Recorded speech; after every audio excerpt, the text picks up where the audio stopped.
Era di maggio e ti cadeva in sera, a schiocca leggera sa dolce, fresca era l'aria e tutto lucera di, adorava di rosa, a 100 passi. Era di maggio, io non me ne scordo, una canzone cantava matta voce. Più tempo passa e più me ne ricordo, fresca era l'aria e la canzone dolce.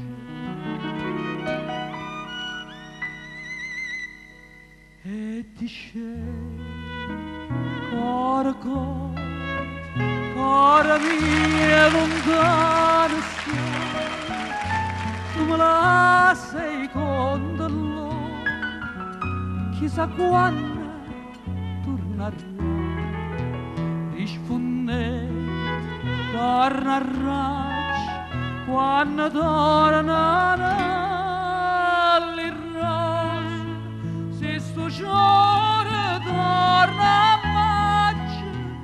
a maggio stonga qua, se sto giorno torna a maggio, ora a maggio stonga qua.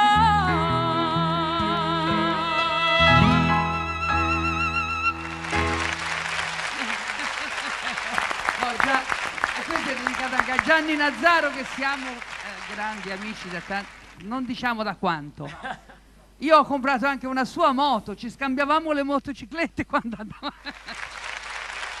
Allora, questo è stato il primo omaggio a Gianni, ai Gianni. Poi c'è una canzone proprio esagerata, come si dice, esagerata, però una faccia un pezzetto,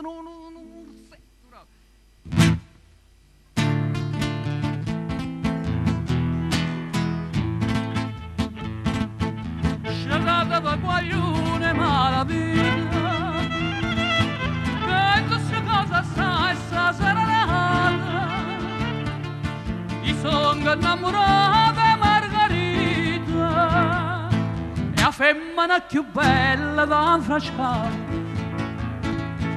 ma ci ha portato capo con Giardino, poi insieme fa sentire cantare. Ma s'ha bevuto un bicchiere vino,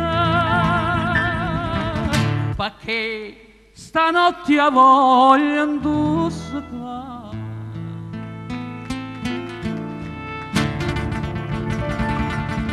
C'è da